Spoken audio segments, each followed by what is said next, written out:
First time యూపీఎస్సీకి tuitions only in Tirumala IAS institute Chaitanyapuri. Call చేసి ఇప్పుడే జాయిన్ అవ్వండి. ఓకే, సో ఈరోజు మన కార్యక్రమంలో మనందరం వేచి చూస్తున్నటువంటి స్పీచెస్ మొదలవ్వబోతున్నాయి. మా మెగాస్టార్ చిరంజీవి గారు తరాలు మారినా, తారీఖులు మారినా, పద్ధతులు మారినా, పలుకుబడులు మారినా ఎన్నటికీ మారనటువంటి స్టార్డమ్ మా మెగాస్టార్ చిరంజీవి గారిది. పద్మవిభూషణ్ మెగాస్టార్ చిరంజీవి గారిని సభను ఉద్దేశించి మాట్లాడవలసిందిగా రిక్వెస్ట్ చేస్తున్నాము.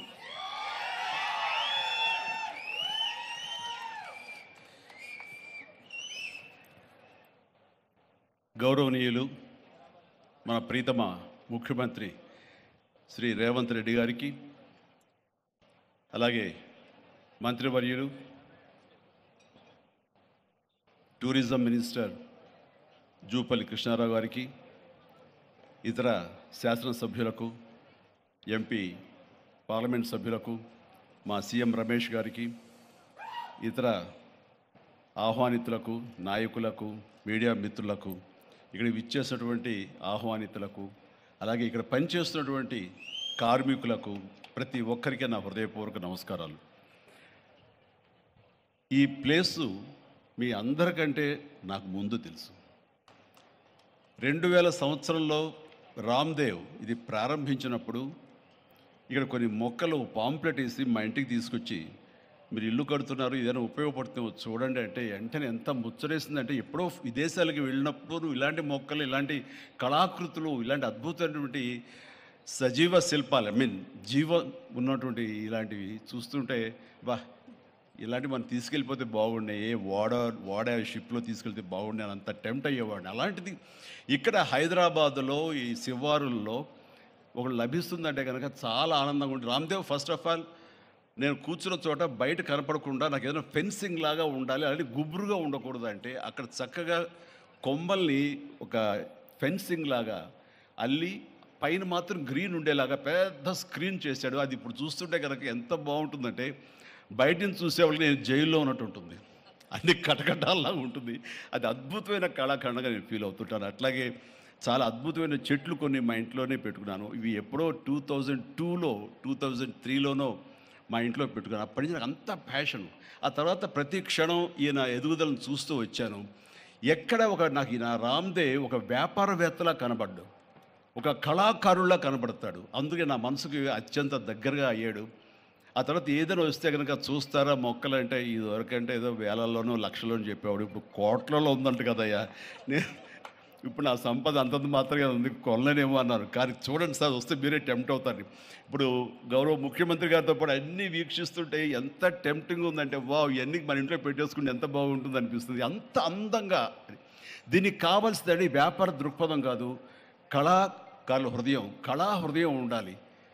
నా మటుకు నేను అతని ఒక కళాకారుడుగాను, ఒక ఆర్టిస్ట్గా చూస్తాను. నేను అంత తపన లేకపోతే, అంత ఇష్టం లేకపోతే సుదీర్ఘకాలం 24-25 ఇయర్స్ పాటు దీని మీద ఎక్స్పెరిమెంట్ చేస్తూ, ఎన్నో చోట్ల రీసెర్చ్ చేస్తూ, ఎక్కడెక్కడ ఏమేమి మొక్కలు దొరుకుతాయి, ఎక్కడెక్కడ ఈ శిలాకృతులు దొరుకుతాయి, ఆ శిలలు ఇక్కడ ఎలా తీసుకురావాలి అని దాని మీద అది దుర్భేద్యం అనుకోకుండా ఇది సాధ్యమే, ఇది మన ప్రాంతం వాళ్ళకి, మన హైదరాబాదుకి, మన స్టేట్కి అందం తీసుకొచ్చేది, మన దేశంలోనే గొప్పగా చెప్పినటువంటి గొప్ప పార్క్ అవుతుందని ఆయన మనసులో మెదిలిన ఆలోచన, ఆయన పడ్డ కష్టం, తీసుకున్న శ్రమ ఈ రోజున ఇక్కడ అద్భుతమైన కళాఖండంగా ఇన్ని ఎకరాల్లో చోటు చేసుకుందంటే కనుక నా భూతో నా భవిష్యత్తు.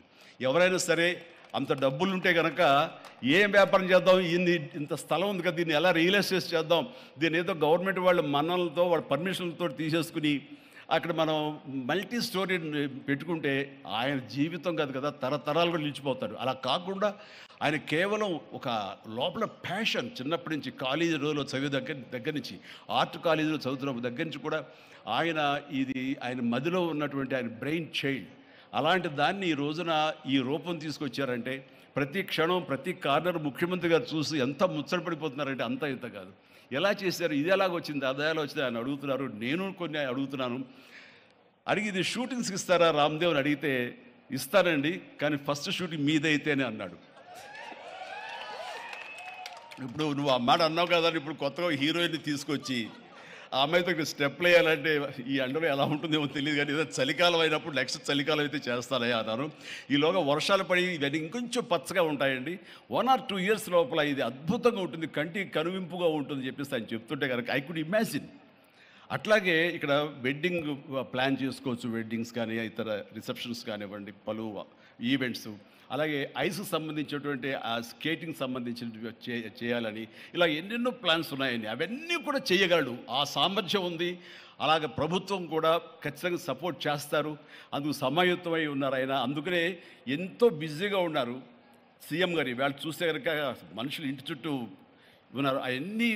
అవన్నీ పక్కకు పెట్టి, ప్రోగ్రామ్స్ అన్ని పక్కకు పెట్టి నిన్నటిదాకా ఆయన ఎలక్షన్ క్యాంపెయిన్ ఎక్కడో చేసి వేరే రాష్ట్రాల్లో వచ్చి రామ్దేవ్ మీద ఈ ప్లేస్ మీద ఎంతో ప్రేమ లేకపోతే, ఇలాంటి దాన్ని మనం ఎంకరేజ్ చేయాలి అని ఆయన ఉద్దేశం లేకపోతే ఇంత ఓపికగా ఈ ఎండ్లో ఆయన వచ్చేవారు కాదు. ఫస్ట్ ఆఫ్ ఆల్ ఆయన ఇక్కడికి వచ్చి దీన్ని ఎంకరేజ్ చేస్తున్నందుకు వారికి మనస్ఫూర్తిగా అభినందనలు తెలియజేస్తున్నాను ముఖ్యమంత్రి గారికి.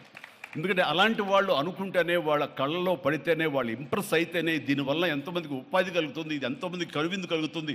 మరి ఎంతోమంది ఈ ప్లేస్ని వాళ్ళ ఈవెంట్స్కి ఉపయోగించుకుంటారు. తద్వారా టూరిజం పెరుగుతున్న ఉద్దేశంతో కూడా మన జూపల్లి కృష్ణారావు గారు దీన్ని ఎంకరేజ్ చేయడం కోసం సమాయత్తమై ఉన్నారు. అలా ప్రభుత్వ సహకారాలు దీనికి మెండుగా ఉంటాయని ఆశాభావం వ్యక్తం చేస్తూ, మీరు ఏదైతే కనుక ఊహించారో రామ్దేవ్, అది త్వరలో ఖచ్చితంగా అవుతుంది. ఇవి అద్భుతమైనటువంటి ఒక ల్యాండ్ మార్క్ అవుతుంది, ఒక కళాకృతి అవుతుంది. అది రాష్ట్రానికి వన్నీ తీసుకొస్తుంది, హైదరాబాద్కి తలమానికంగా ఉంటుంది. ఒక హైదరాబాద్ ఒక ఇల్లు అనుకుంటే ఇంట్లో ఒక అద్భుతమైన పెయింటింగ్ పెట్టుకుంటే ఎంత బాగుంటుందో, ఆ పెయింటింగ్ ఈ రోజున ఈ